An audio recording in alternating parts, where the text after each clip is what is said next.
फिर रुकेंगे एक छोटे से ब्रेक के लिए। आप बने रहिए नेटवर्क 10 के साथ।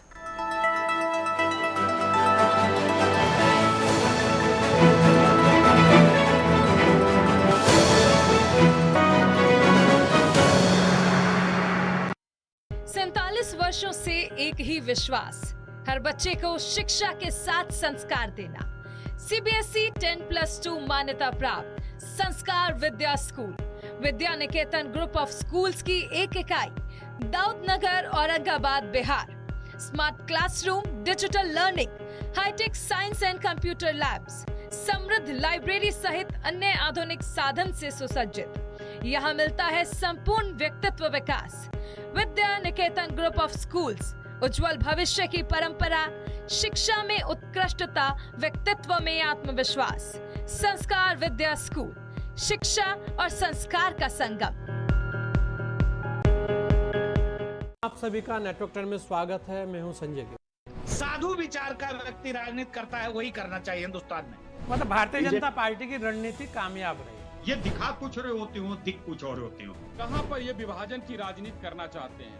भारतीय जनता पार्टी मैनिपुलेट करने में बहुत होशियार। राज शर्मा जी कह रहे हैं कि ईवीएम में कुछ ना कुछ घालमेल जरूर है। हर जगह पर कांग्रेस का यही हाल है। यहाँ तक कि अगर आप देखें कावड़ यात्रा चल रही थी, उससे भी राजनीति में घसीट लिया गया था कि जब भी राहुल गांधी विदेश में जाते हैं और वो देश के खिलाफ बोलते हैं। आपके यहाँ से बयान, इंफ्रास्ट्रक्चर को ठीक किया, बिना भेदभाव के नौजवानों को नौकरी दी, सुरक्षा का बेहतरीन वातावरण देने का परिणाम था कि निवेश आया और लोगों को प्राप्त हुआ होगा।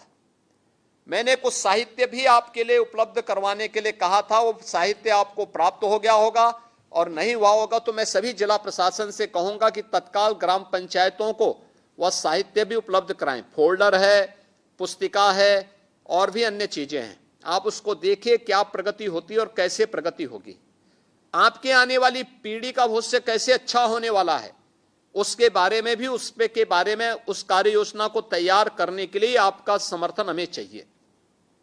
और प्रधानमंत्री जी ने देशवासियों को इसके लिए विकसित भारत के लिए 2047 के लिए एक शताब्दी संकल्प 2047 बनाने का आह्वान किया है।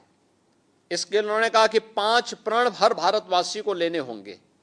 5 प्रण ये: एक, हम गुलामी के अंशों को समाप्त करेंगे, यानी गुलामी की जो मानसिकता है उस मानसिकता को हमें दूर करना होगा। दूसरा, विरासत का सम्मान करेंगे। तीसरा, प्रधानमंत्री जी ने जो बात की कि विरासत का सम्मान करेंगे, और तीसरा उन्होंने कहा सेना, अर्धसेना और जवानों की यूनिफॉर्म धारी फोर्स का सम्मान करना, पूर्व सैनिकों का सम्मान, स्वतंत्रता संग्राम सेनानियों के प्रति श्रद्धा का भाव, देश की सीमाओं की सुरक्षा करने वाले, देश की आंतरिक सुरक्षा के लिए अपना बलिदान देने के लिए तैयार जवानों के लिए एक सम्मान और श्रद्धा का भाव हमारे मन में होना चाहिए।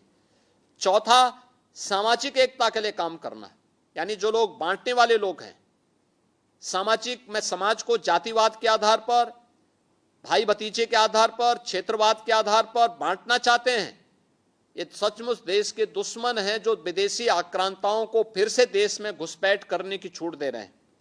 और पांचवा, नागरिक कर्तव्य। हर व्यक्ति अपने अपने कर्तव्यों का निर्वहन करेगा तो हम इन 5 प्रण के आधार पर विकसित भारत को के संकल्प को पूरा कर पाएंगे।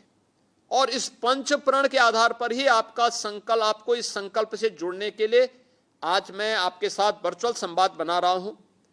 हमने इसमें 12 सेक्टर तय किए हैं। 12 सेक्टर: शिक्षा, स्वास्थ्य, कृषि और जल संसाधन, व्यावसायिक तकनीकी शिक्षा और स्किल डेवलपमेंट, और रोजगार, यानी स्किल डेवलपमेंट और रोजगार को इसके साथ जोड़ने का प्रयास किया है। पर्यटन की संभावनाओं को आगे बढ़ाने के लिए क्या कुछ हो सकता है, यह भी सेवा का एक बहुत बड़ा क्षेत्र है, जिस सर्विस सेक्टर है, जिसके माध्यम से हम अनेक रोजगार का सृजन कर सकते हैं और विकास के कार्यक्रमों को आगे बढ़ा सकते हैं। इंफ्रास्ट्रक्चर, बेहतरीन इंफ्रास्ट्रक्चर के माध्यम से कनेक्टिविटी को बेहतर कर सकते हैं। विकसित होने के लिए इंफ्रास्ट्रक्चर भी आवश्यक है। शहरीकरण यानी ग्राम पंचायत को भी शहर की तर्ज पर हम विकसित करके इनकम का जरिया और रोजगार का माध्यम बना सकते हैं। यह भी विकास का एक आधारभूत महत्वपूर्ण इकाई है। और इसके साथ ही सुरक्षा और सुशासन के लक्ष्यों को प्राप्त करना, इन्वेस्टमेंट को बढ़ावा देना, निवेश, एक छोटा सा हॉस्पिटल हो, एक छोटा सा विद्यालय हो, या एक छोटा सा उद्योग और दुकान हो, या बड़ा उद्योग, इस सभी निवेश की श्रेणी में आता है जिसमें पूंजी लगे और रोजगार का सृजन हो। ये सभी को लेते हुए, पर्यावरण की रक्षा करते हुए अपने गांव को विकास के एक ऐसे मॉडल के रूप में जहां पर्यावरण की रक्षा भी हो रही है। जैसे बहुत सारी ग्राम पंचायतों ने खाद का गड्ढा भी बनाया है, प्लास्टिक वेस्ट से मुक्ति ग्राम पंचायत को दी है, तो बीमारी से भी मुक्ति होगी। ग्राम पंचायत को एक बेहतरीन आधार दे रहे हैं। स्मार्ट ग्राम पंचायत करना है, ग्राम पंचायत के लिए क्या करना है, इसके लिए अलग अलग उन 12 सेक्टर में जो आपको दिया गया साहित्य में हमने दिया है, इसमें आपके सुझाव की हमें आवश्यकता है। और इस सुझाव के लिए मैं चाहूंगा कि आप ग्राम पंचायत के सामने जो पत्र मैंने भेजा है, इस ग्राम पंचायत के सामने इस पत्र को एक बार खुली बैठक में पढ़िए, और खुली बैठक में एक बार नहीं, 2-2, 3-3 बार पढ़िए, और फिर ग्राम पंचायत के लोगों से कहिए कि भाई इसमें आपके सुझाव चाहिए। 5 साल में क्या, 10 साल में क्या, 20 और 22 साल में क्या। और इसके लिए जो भी आपके सुझाव आएंगे, समर्थ उत्तर प्रदेश पोर्टल पर या QR कोड को स्कैन करते उसके माध्यम से अगर आप हमारे पास भेज सकेंगे, तो हर जनपद के 3 सुझावों को और प्रदेश स्तर के 5 ऐसे सुझावों को हमें सम्मानित भी करना है। बड़े समारोह के अंदर सम्मानित करेंगे। आपकी ग्राम पंचायत का नाम आएगा, आपके जनपद का नाम आएगा, अगर प्रदेश स्तर पर हो रहा है। जनपद स्तर पर होगा तो आपके स्वयं के ग्राम पंचायत का नाम आएगा। ये सभी आगे बढ़ने के लिए और हम आने वाली पीढ़ी के लिए एक विजन डॉक्यूमेंट दे पाएंगे, जिस पर हमें विकसित उत्तर प्रदेश की नींव को दृढ़ सुदृढ़ करना हो। डॉक्यूमेंट होगा जिस डॉक्यूमेंट में आपके सुझाव भी होंगे। आने वाली पीढ़ी जब पढ़ेगी आपके बारे में, तब जानेगी कि देखिए, मेरे परिवार के सदस्यों ने, किसी का काका होगा, किसी का ताऊ होगा, किसी के पिता होंगे, किसी के बाबा होंगे, किसी के द्वारा कोई ना कोई सदस्य होगा, उसके सुझाव जो उसमें अंकित होंगे विजन डॉक्यूमेंट में, उनको भी अच्छा लगेगा। आने वाली पीढ़ी आप पर गर्व की अनुभूति करेगी। आने वाली पीढ़ी को एक उज्जवल भविष्य के लिए हमें विकसित उत्तर प्रदेश देना ही होगा, और विकसित उत्तर प्रदेश को प्रत्येक ग्राम पंचायत को विकसित करना होगा। और इसीलिए आज आपके सुझाव के लिए मैंने ये वर्चुअल बैठक सभी 57,600 ग्राम पंचायतों के साथ की है। और बहुत सारी ग्राम पंचायतें जुड़ी हैं, जो ग्राम पंचायत नहीं जुड़ पाई हैं, मैं चाहूँगा जिला पंचायत, वहाँ पे जिला प्रशासन और पंचायती राज विभाग उनसे भी संपर्क करके इस कार्यक्रम को मजबूती के साथ आगे बढ़ाने का काम करेगा।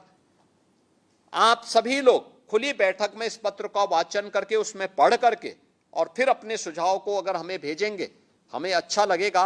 और उत्तर प्रदेश के, विकसित उत्तर प्रदेश के विजन डॉक्यूमेंट बनाने में आपके महत्वपूर्ण सुझावों को भी हम शामिल कर पाएंगे। इस विश्वास के साथ आज जिन ग्राम प्रधानों ने मेरे साथ संवाद बनाया है, उनको भी, और शेष जितने भी हमारे सम्मानित ग्राम प्रधानगण जुड़े हैं, उन सब को भी मैं हृदय से धन्यवाद देता हूं और विश्वास करता हूं कि आप उत्तर प्रदेश को विकसित उत्तर प्रदेश बनाने में अपना योगदान देंगे। आप सबको मैं शारदीय नवरात्रि और विजयादशमी की मंगलमय शुभकामनाएं देता हूं। बहुत बहुत धन्यवाद।